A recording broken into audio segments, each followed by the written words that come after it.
हमारी जो फिजिक्स है, पेडागोजी ऑफ फिजिक्स, उसके अंतर्गत जो है हमारी फर्स्ट यूनिट, उसके बारे में पढ़ेंगे। अभी हमने जो हमारी थर्ड यूनिट पढ़ी थी उसके अंतर्गत हमने देखा कि जो शिक्षक होते हैं वो अपने व्यवसाय के अंदर किस प्रकार से जो है विकास कर सकते हैं, उसके लिए क्या क्या कार्यक्रम चलाए जाते हैं, उनके बारे में हमने अध्ययन किया।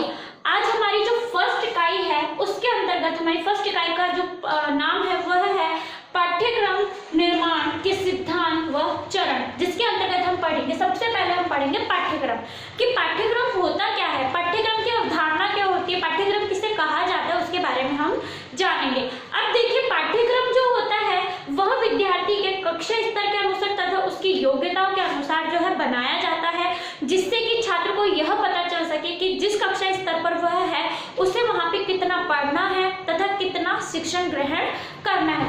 यानी कि जो पाठ्यक्रम होता है वह निर्धारण करता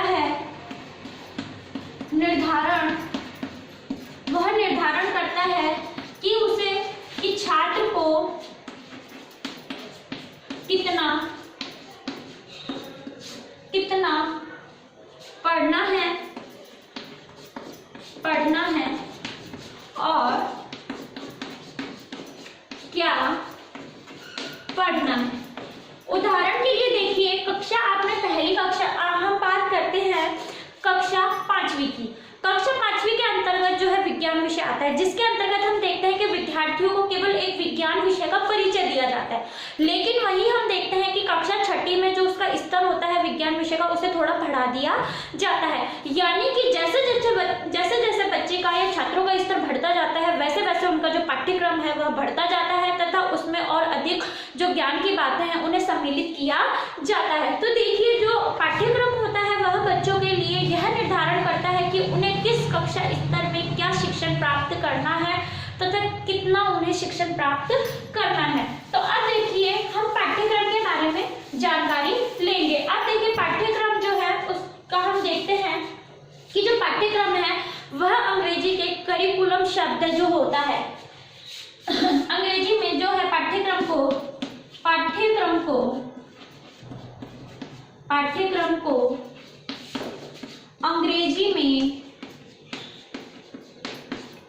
अंग्रेजी में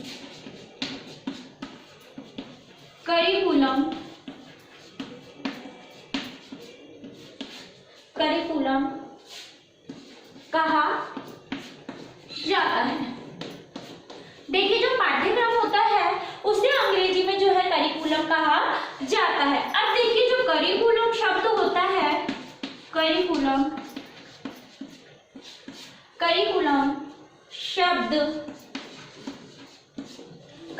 शब्द की उत्पत्ति लैटिन भाषा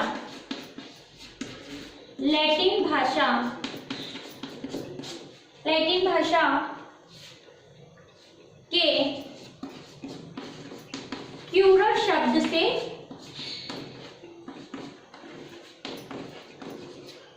शब्द से हुई। अब देखिए, जब पाठ्यक्रम की बात करते हैं तो पाठ्यक्रम को अंग्रेजी में करिकुलम कहा जाता है। अब देखिए, जो करिकुलम शब्द लिया गया है अंग्रेजी का, वह लैटिन भाषा के क्यूरस शब्द से उसकी जो है उत्पत्ति हुई है। अब देखिए, क्यूरस शब्द से क्या तात्पर्य है, यहाँ पर क्यूरस शब्द का अर्थ क्या होता है उसके बारे में बताया गया है। क्यूरस शब्द का अर्थ है दौड़ का मैदान। अब देखिए, दौड़ का मैदान, यहाँ पे समझिए, जिस प्रकार से जो छात्र होता है या बालक होता है, जब उसे दौड़ के मैदान में छोड़ दिया जाता है तो वह पूरी दौड़ लगा के, उस मैदान की पूरी दौड़ लगा करके जो है उसे जब पूरी तरीके से उस मैदान में दौड़ लेता है तो ही वह विजेता होता है। तो यहाँ पे भी पाठ्यक्रम की ठीक उसी प्रकार से बात की गई है कि जब विद्यार्थी पूरे पाठ्यक्रम को पढ़ लेता है, अर्थात पाठ्यक्रम की जो दौड़ है उसे पूर्ण रूप से कर लेता है, तो वह अपना जो उसका शिक्षण का जो क्षेत्र है उसे विस्तृत कर लेता है, या फिर उसके लिए जो भी लक्ष्य निर्धारित किए गए हैं उनको वह प्राप्त कर लेता है। तो यहाँ देखिए, दौड़ का मैदान से यहाँ तात्पर्य है कि पाठ्यक्रम की तुलना जो है उस दौड़ के मैदान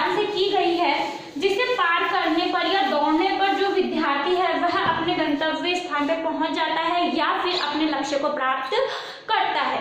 तो देखिए, जो हम क्यूरस शब्द की बात करते हैं जिसका अर्थ होता है दौड़ का मैदान, इसका मतलब है कि जो छात्र होते हैं जब वह अपना पाठ्यक्रम पूर्ण कर लेते हैं तो वो एक स्तर से दूसरे स्तर के लिए तैयार हो जाते हैं या फिर अपने उस स्तर को पूर्ण रूप से जो है अपने उस लक्ष्य को जो है प्राप्त कर लेते हैं। अब देखिए, हमारे जो पाठ्यक्रम है उसकी दो अवधारणाएं चली, एक थी प्राचीन अवधारणा और एक थी आधुनिक अवधारणा। तो प्राचीन जो अवधारणा है, प्राचीन अवधारणा कि जो प्राचीन समय की अवधारणा थी पाठ्यक्रम को लेकर के वह क्या थी, उसके बारे में हम जानेंगे कि प्राचीन अवधारणा के अंतर्गत जो पाठ्यक्रम है उसे क्या कहा गया तथा उसमें किन बातों को सम्मानित किया गया। अब देखिए, जो प्राचीन अवधारणा थी उनके अनुसार था कि जो पाठ्यक्रम है, पाठ्यक्रम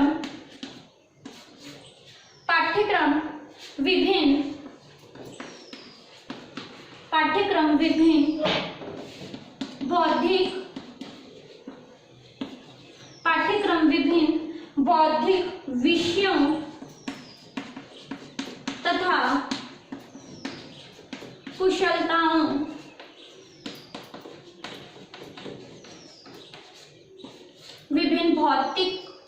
बौद्धिक विषयों तथा कुशलताओं का संग्रह है जो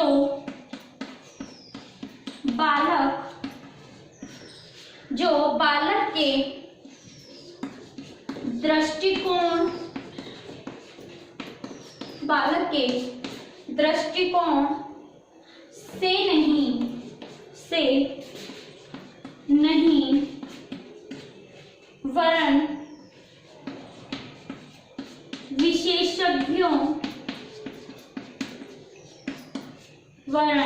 विशेषज्ञों की दृष्टि से बनाया जाता है।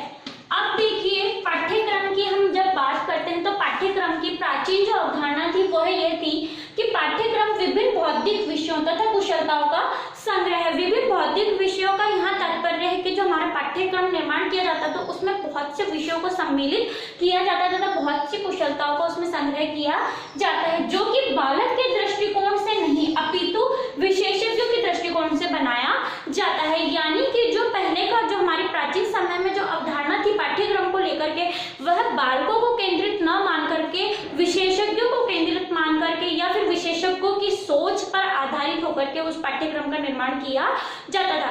यानी जैसा कि हम सभी जानते हैं कि जब भी किसी विषय का पाठ्यक्रम निर्माण किया जाता है तो उस पाठ्यक्रम को केवल एक लेखक द्वारा न बना करके बहुत से उसके विशेषज्ञ या लेखकों द्वारा उसमें जो है पाठ्यक्रम का समावेशन किया जाता है। तो जो प्राचीन समय की अवधारणा थी वह यह अवधारणा थी कि जिस पाठ्यक्रम का निर्माण किया जा रहा है वह बालकों के बौद्धिक कौशलताओं को लेकर के नहीं अपितु जो विशेषज्ञ होते थे या जो लेखक होते थे बड़े उनकी दृष्टि से उस पाठ्यक्रम का निर्माण किया जाता था। अब हम देखते हैं कि ये तो थी हमारी प्राचीन अवधारणा।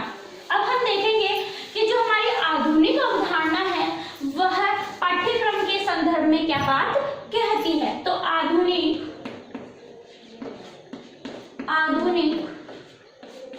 अवधारणा,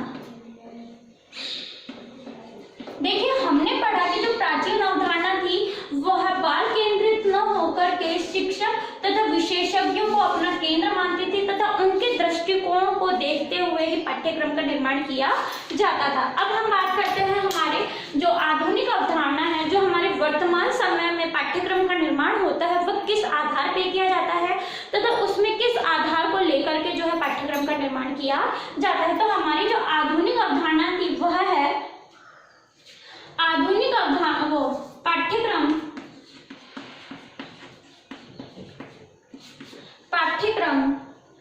विस्तृत तथा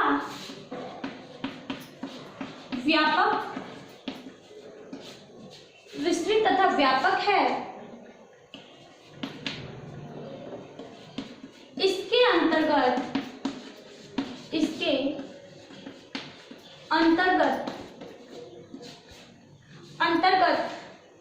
कक्षा के अंदर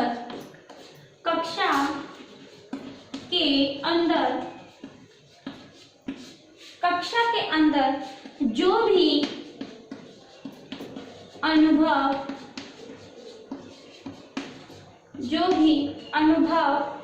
छात्र प्राप्त करता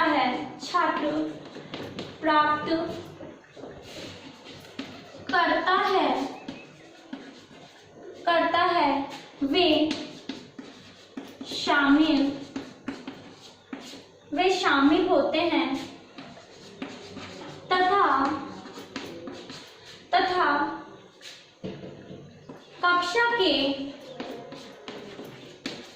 कक्षा के बाहर के अनुभव भी शामिल होते हैं। अब देखिए, हमारी जो आधुनिक अवधारणा है वह प्राचीन अवधारणा से बिल्कुल अलग है, क्योंकि प्राचीन अवधारणा के अंतर्गत जो है, प्राचीन अवधारणा में ये बताया गया था कि जो पाठ्यक्रम का निर्माण किया जाता है वह विशेषज्ञों की दृष्टि को ध्यान में रखते हुए किया जाता है, ना कि बालकों को ध्यान में रखते हुए किया जाता है। लेकिन जो हमारी आधुनिक अवधारणा है वह पूर्ण रूप से बच्चों के ऊपर केंद्रित है, अर्थात बाल केंद्रित जो है वह पाठ्यक्रम जो जिसका निर्माण किया जाता है वह पूर्ण रूप से बालकों पर केंद्रित होकर के किया जाता है। अब देखिए, हमारी आधुनिक अवधारणा में बताया गया कि जो पाठ्यक्रम है वह विस्तृत और व्यापक है। इसके अंतर्गत कक्षा के अंदर जो भी अनुभव छात्र प्राप्त करता है, जैसे कि उदाहरण के तौर पर विद्यार्थी कक्षा इस विद्यालय में आता है तो वह विद्यालय में बड़ों का सम्मान करना, उनका आदर करना, किस तरह से बैठा जाता है, किस तरह से शिक्षकों से बात की जाती है, किस प्रकार से बड़ों से बात की जाती है, ये सभी हमारी जो है कक्षा के स्तर पे, विद्यालय स्तर पे छात्र जो है सीखता है तथा इन्हें अनुभव करता है। साथ ही में जो भी वह बाहर से ज्ञान लेता है वो सभी हमारे पाठ्यक्रम में समाहित होता है, क्योंकि जब विद्यार्थी कक्षा के अंतर्गत यानी कि कक्षा के अंदर और बाहर जब जो भी ज्ञान ले रहा है वह उसके पाठ्यक्रम को विस्तृत और व्यापक बनाने में सहायक सिद्ध होता है, क्योंकि हम सभी जानते हैं कि शिक्षण वह नहीं है जो उसे किताबी तौर पर मिलता है, जबकि शिक्षण वह है जो उसे किताबी तथा अनुभव दोनों तरीकों से प्राप्त हो सके। तो आधुनिक अवधारणा के अनुसार फर्स्ट चीज तो ये बताई गई कि जो भी पाठ्यक्रम होता है वह बाल केंद्रित होना चाहिए, जिससे कि बच्चों को उसे पढ़ने में तथा समझने में आसानी हो सके। अर्थात पाठ्यक्रम जो वर्तमान समय में पाठ्यक्रम जो भी निर्माण किया जाता है उस पाठ्यक्रम को यह ध्यान में रख करके उसका निर्माण किया जाता है कि वह बालकों के कक्षा स्तर के अनुसार तथा उनकी मानसिक योग्यता स्तर के अनुसार बनाया जा सके। अब देखिए, हम बात करते हैं कि जो हमारी प्राचीन अवधारणा है और आधुनिक अवधारणा, उन दोनों में अंतर क्या है। प्राचीन अवधारणा के अनुसार जिस पाठ्यक्रम का निर्माण की हम बात करते हैं वह पाठ्यक्रम अध्यापकों को केंद्र में रख करके बनाया जाता था, जबकि आधुनिक अवधारणा के अनुसार जिस भी पाठ्यक्रम का निर्माण किया जाता है वह बच्चों को ध्यान में रखते हुए तथा उनकी योग्यताओं को ध्यान में रख करके बनाया गया है। अर्थात आधुनिक अवधारणा के अनुसार पाठ्यक्रम जो होता है वह बाल केंद्रित होता है तथा बच्चों की मनोवैज्ञानिक क्षमताओं तथा उनकी मानसिक योग्यताओं को ध्यान में रख करके उसका निर्माण किया जाता है। तो इसके लिए हम कुछ परिभाषा लिखते हैं कि पाठ्यक्रम की क्या परिभाषा होती है, जिसमें पहली आती है हमारी क्रो एंड क्रो के अनुसार। क्रो एंड क्रो के अनुसार देखिए, क्रो एंड क्रो ने जो हमारी पाठ्यक्रम है उसको लेकर के क्या परिभाषा दी है। पाठ्यक्रम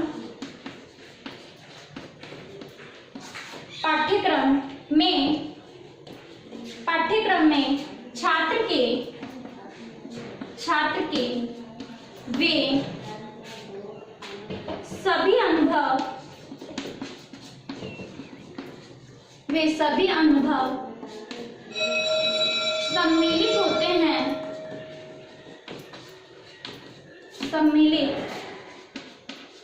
हैं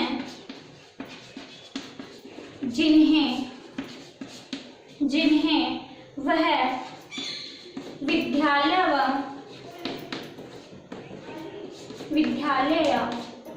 विद्यालय के बाहर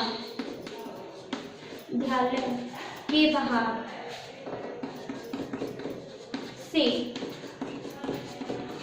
प्राप्त करता है।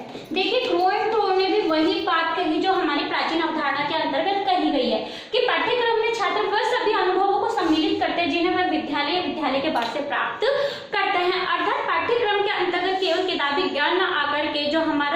का जो अनुभव होता है वह भी सम्मिलित किया जाता है। तो देखिए, आज आपने देखा कि जो पाठ्यक्रम होता है वह क्या होता है तथा पाठ्यक्रम की क्या अवधारणा है और प्राचीन और जो हमारी आधुनिक अवधारणा है उसमें क्या अंतर था। तो आज का आपका गृह कार्य है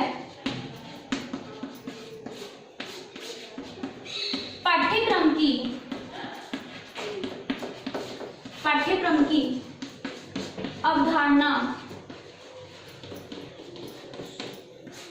अवधारणा को समझाइए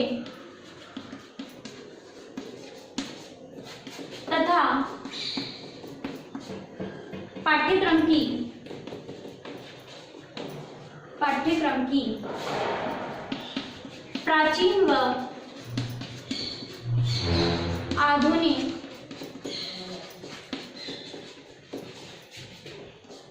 अवधारणा में